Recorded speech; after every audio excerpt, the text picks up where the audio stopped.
Hello guys, ഇന്ന് നിങ്ങൾ കാണാൻ പോകുന്നത് തേജപ്പൻ്റെ വക പിൻഷാട്ടിനെ പുറപ്പിടിക്കുന്നതാണ്.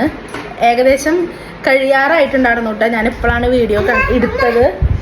ദൈവമേ, എൻ്റെ എല്ലാ ടൂൾസും എടുത്തിട്ടാണ് പോക്ക് കേട്ടോ. അപ്പോൾ മുമ്പ് നമ്മളൊരിടം ഇങ്ങനെ ചെയ്തിട്ടുണ്ടായിരുന്നു. ഇപ്പതേ വീണ്ടും തേജു ഇറങ്ങിയിട്ടുണ്ട് കേട്ടാ. അപ്പം എങ്ങനെയുണ്ട് നമുക്ക് നോക്കാം. പിൻഷാട്ടിനെ ഒരുക്കി വെച്ചേക്കണത് കേട്ടാ. എനിക്ക് സ്റ്റാർട്ടിങ് തൊട്ടിട്ടുള്ള വീഡിയോസ് ഒന്നും എടുക്കാൻ പറ്റിയിട്ടില്ല കേട്ടോ. കാരണം ഞാനത് കണ്ടിട്ടുണ്ടായിരുന്നില്ല. ഇങ്ങനൊരു രൂപം കെട്ടിച്ചതിന് ശേഷമാണ് തേജു എന്നെ വിളിച്ചിട്ട് ഇത് കാണിച്ചു തന്നിട്ടാ. അമ്മ എങ്ങനെ ഉണ്ട് എന്ന് ചോദിച്ചിട്ട്. അപ്പോൾ എനിക്ക് തോന്നിയൊരു വീഡിയോ എടുത്തേക്കാന്ന്. അപ്പോൾ എന്തൊക്കെയാണ് മുഖത്ത് 2 മൂക്കുത്തിയായിട്ട് ഉദ്ദേശിച്ചിരിക്കുന്നത്. അങ്ങനെ എല്ലാ മേക്കപ്പും കഴിഞ്ഞതിന് ശേഷമാണ് കേട്ടോ തേജു മോയ്സ്ചറൈസർ ഇട്ട് കൊടുക്കുന്നത്. സാധാരണ നമ്മളെല്ലാവരും മോയ്സ്ചറൈസർ ഇട്ടിട്ടല്ലേ എന്തും മുഖത്ത് തേക്കുള്ളൂ. അപ്പം നേരെ തിരിച്ചായിട്ട് ചെയ്തേക്കുന്നത്. എന്നിട്ട് അവിടെ എന്തോ ഇങ്ങനെ കളറ് കൂട് എന്തൊക്കെ ചെയ്തിട്ടുണ്ട്. അപ്പോൾ അതൊക്കെ ഒന്ന് മായ്ക്കാൻ ഇത് വെച്ചിട്ട് നോക്കുന്നുണ്ട്.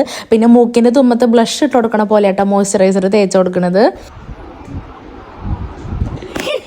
ഇതിപ്പോ ശരിയാക്കി തരാന്നും പറഞ്ഞിട്ട് ഇത് ചെരിച്ച് കെടുത്തിയിട്ട് ഇത് അടുത്ത ടൂൾസ് എടുക്കാനാട്ടോ പോയിക്കണത്. അങ്ങനെ ഇത് അടുത്ത ടൂൾ എടുത്തിട്ട് ബ്ലഷ് കൊടുക്കട്ടെ ചെയ്യണത്. നെറ്റത്തൊക്കെ അടിച്ചു കൊടുക്കുന്നത്. ശരിക്കും പറഞ്ഞാൽ നമ്മൾ തത്തമ്മയ്ക്കോ എന്തിനേലൊക്കെ പെയിന്റ് അടിച്ചു കൊടുക്കില്ലേ, അതുപോലെ ഏട്ടാ ഇരുന്ന് ചെയ്യണത്. കുഴപ്പമില്ല, എന്തായാലും എക്സാമൊക്കെയല്ലേ വരണത്. അപ്പൊ എന്തായാലും കളറിംഗ് ഒക്കെ വരും. അപ്പൊ കളർ അടിച്ചൊന്ന് ശീലിച്ചോട്ടെ. അങ്ങനെ അതേ ലാസ്റ്റ് ആ ക്ലിപ്പ് കുത്തി കൊടുത്തത് ഞാനാട്ടോ. ഇനി ഒരു മെന വന്നോട്ടെ എന്ന് വിചാരിച്ച് ചെയ്ത് കൊടുത്തതായിരുന്നു.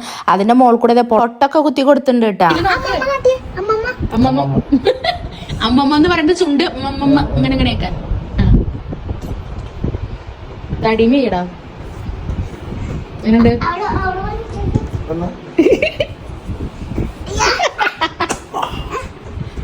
ഇല്ല, ആയിട്ടില്ല.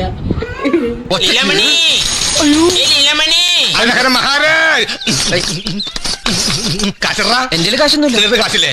ഞാൻ തന്നെ ഇടാം. ഹരഹര മഹാരാജ്. अरे ले दो, पैसे ले दो. हाँ बोली मणि. अरे बासुरी, अरे चांदी, 20 रुपीस मिल गया.